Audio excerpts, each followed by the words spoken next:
When I watch the world today, I realize something most people overlook. History rarely moves in straight lines. It twists, it bends, it hides its lessons behind chaos. And in the Russia-Ukraine war, those lessons are louder than the explosions, deeper than the politics, and far more important than the headlines we scroll past every day. People often ask me, why is Russia still standing? Why hasn't Ukraine fallen? Why hasn't anyone won? And I tell them the truth. Because this isn't a normal war. This is a collision of identities, of fears, of long stories written by generations. This is a war where both sides believe they are fighting for their very existence. In the beginning, the world predicted a quick end. They said Ukraine would last a few days. They said Russia would crumble under sanctions. They said global pressure would force someone to step back.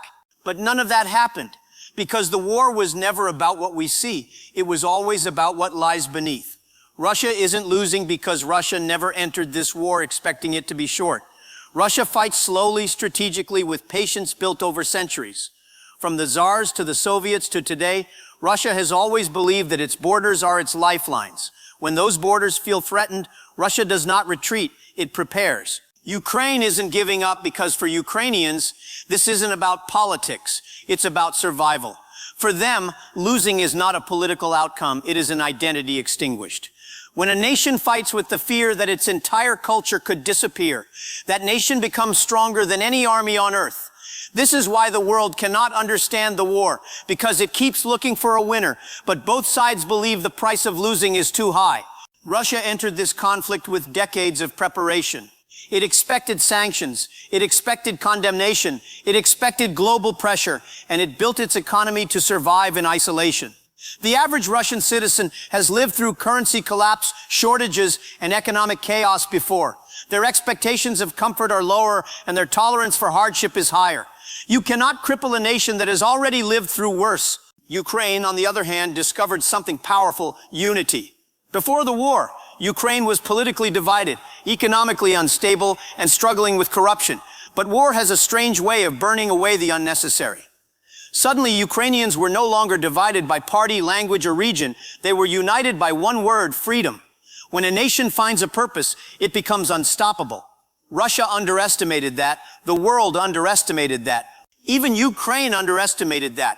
But if Russia's strength is endurance, Ukraine's strength is meaning. One is fighting for influence. The other is fighting for identity. And wars driven by meaning do not end quickly. The world forgets that Russia has fought long wars before.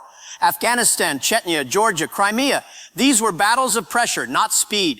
Russia does not try to win fast. Russia tries to outlast, because in its mind, time is its greatest weapon. Ukraine's greatest weapon, however, is inspiration. The bravery of its soldiers, the determination of its citizens, the support of its allies. These things gave Ukraine a voice louder than its size. Ukraine may be smaller than Russia, but its story is bigger. And in today's world, stories move faster than tanks. This war isn't just fought with missiles, it's fought with smartphones. A single video can change global opinion. A single tweet can slow down a military operation. A single photograph can bring billions in international aid. Information has become the new front line. Russia uses information to confuse. Ukraine uses information to unite. The West uses information to pressure. And the world consumes this information like oxygen, shaping opinions, elections, alliances, and policies. In many ways, this isn't even a war between countries. It's a war between narratives. But let's look at the deeper hidden battlefield: economics. Every bullet, every missile, every tank has a price tag. And in war, the real damage isn't only on the battlefield, it's in budgets. Russia lost access to global markets, but found new markets in Asia. Europe tried to cut off Russian energy, but Russia redirected pipelines. Sanctions aimed to destroy Russia's economy, but Russia shifted into wartime production faster than anyone expected. Ukraine survived economically because the world refused to let it fail. Billions in aid, loans, and humanitarian support became its lifeline. In many ways, Ukraine's economy is suspended in midair, supported by dozens of nations. But aid is not infinite, and world attention is not permanent. This brings us to the real question. If both sides cannot lose, how does this war actually end? Most people think wars end with treaties, but they don't. Wars end when the stories people tell themselves finally change.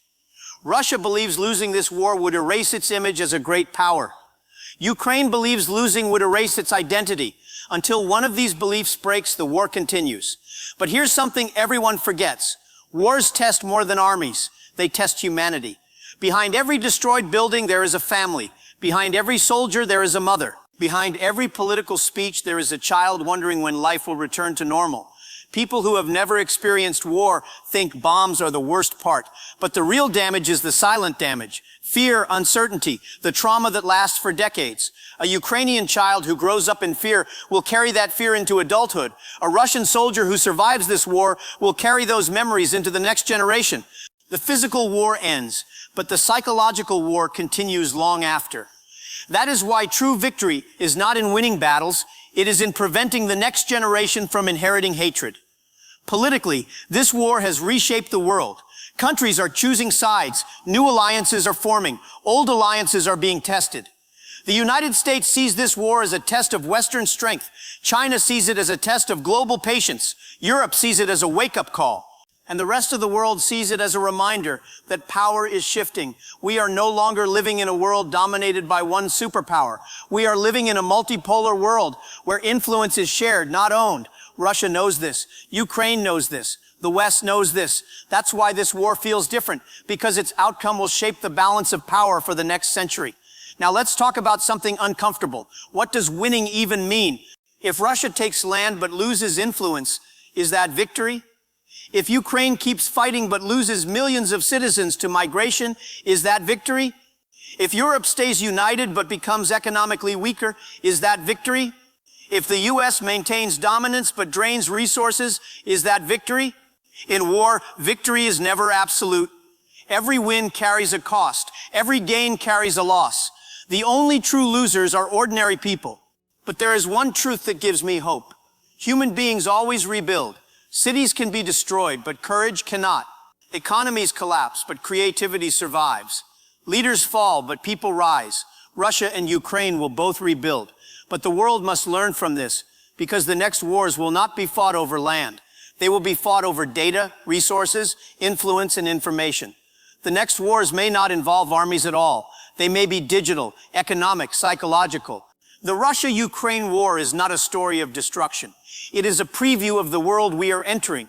One where small countries can challenge giants, where narratives can shape nations, where global powers can indirectly fight without touching the battlefield, where technology is more powerful than tanks, where a teenager with a laptop can influence more minds than a general with medals. This war teaches us that the future belongs not to those who dominate, but to those who adapt. And that includes us, individuals, entrepreneurs, thinkers, leaders. Because every person faces their own war, not with guns, but with doubt, fear, and uncertainty. When life attacks your plans, remember Ukraine, a nation that refused to break. When pressure mounts, remember Russia, a nation that survives storms. When you feel outnumbered, remember that meaning is stronger than might. When you feel alone, remember that unity is the greatest weapon. And when you face your own personal battlefield, ask yourself, am I fighting from fear or from purpose? Fear makes us aggressive. Purpose makes us unstoppable. The world is watching Russia and Ukraine through the lens of geopolitics, but I see something else, a lesson in resilience, identity, adaptability, and will. The war will end one day, but what it teaches us will last far longer, because the real battlefield is never outside us. It is always inside, between ego and evolution, pride and progress, destruction and creation. And evolution always wins, even if it takes time. If humanity learns the lesson of this war, we might finally build a world where power is not measured by how much you can destroy, but by how much you can rebuild. And that is the world I hope you and I will see. If this story made you think even for a moment, then don't leave without supporting this channel. Like the video so more people can understand the truth behind the headlines. Share it so others can see beyond the surface. And subscribe because the world is changing fast, and I will be here to break down every shift, every pattern, and every hidden strategy shaping our future. Your one click helps this message reach thousands of minds. Let's grow a community of thinkers, builders, and visionaries together.